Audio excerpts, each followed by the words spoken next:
Greetings and salutations, everybody. Quick shout out to Uber comrades and Patreon supporting this channel. Partner, thank you, Rosa, and Independent Left News. Hi. So I came across this article, pretty interesting, honestly, from my opinion. So China has been able to fully vaccinate 1 billion people in their country. 1 billion out of, I believe their population is 1.4 billion, something like that. So a massive, massive amount.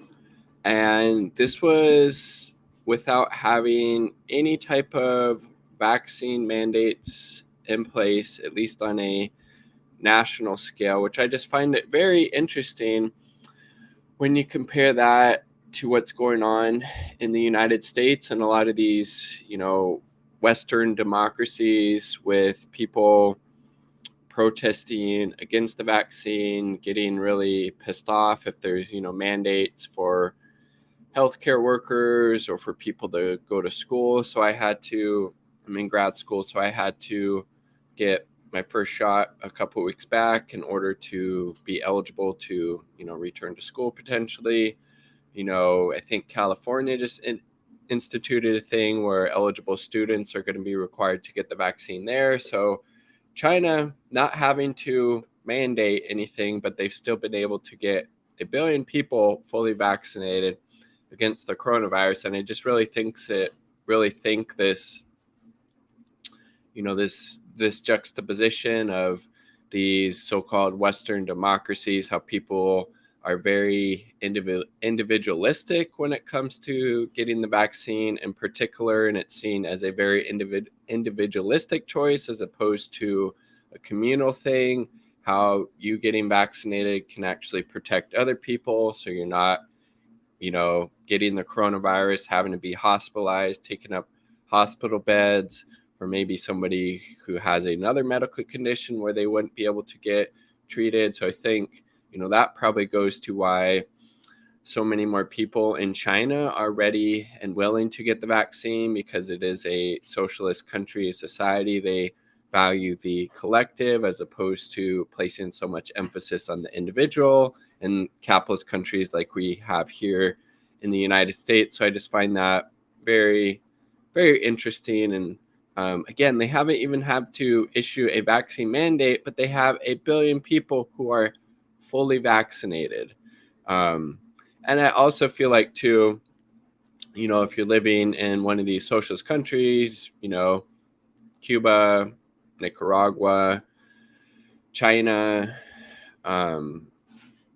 Venezuela, etc., you're probably going to be more trusting of the government overall, because their overall strategy is to look out for the well-being, the best interest of the people, as opposed to, government, particularly in the United States, who aren't usually doing that, because again, this is a capitalist system. The politicians uphold capitalism and white supremacy to the vast detriment of, the majority, while propping up the interest of a very small elite, at the top. That's in essence what capitalism is and does. So I think maybe that's one of the reasons people in the US don't trust the government as far as forcing people to get vaccinated as much as they do in, let's say, socialist China, socialist Cuba, socialist Nicaragua, socialist Venezuela, etc., Bolivia. So I think that's, very, very interesting. And I guess that when you look at it through that lens, it makes sense why people in the United States are just so individualistic. It's all about me, me, me. What's good for me? What's good for me, as opposed to what's better for the broader community, what's better for the society, how are my behaviors or actions going to impact the collective, as opposed to just having this very individualistic mindset. And again, China in particular has handled the pandemic masterfully, especially when you compare that to the United States. US, 600 plus thousand people dead. In China, let's see, coronavirus deaths in China. Coronavirus U.S., China. They they have had 7-day average for new cases, 27 a day currently.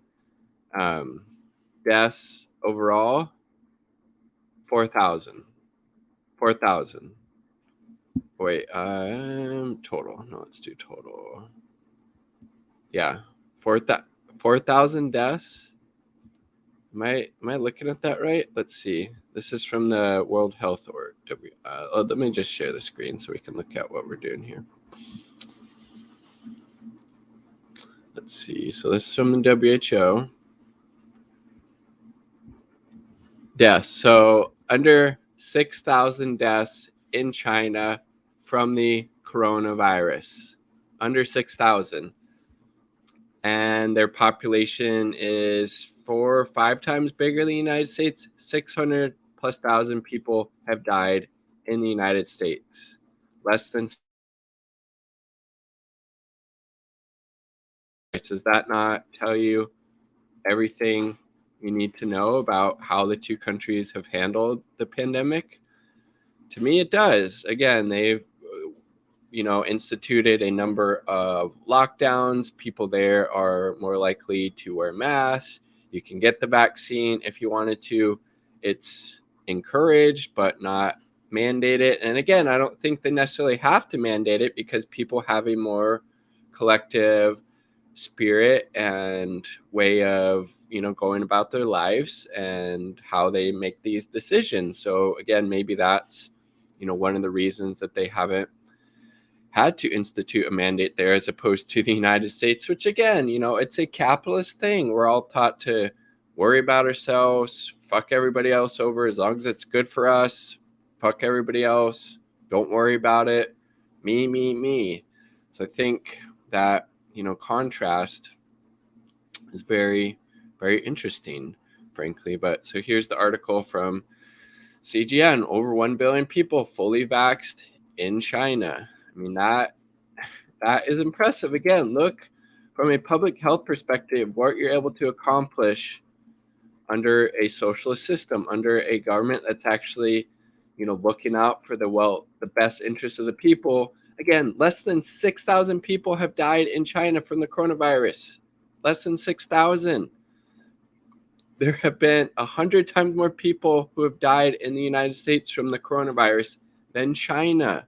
Again, look, that it's just insane, right? How well they've been able to handle it compared to the United States. And again, I think it says a lot about having a socialist government during a pandemic will lead to less death and less suffering. And we see that time and time again. So it's frankly not surprising at all. And I was listening to a conversation Daniel Dumbrell was having.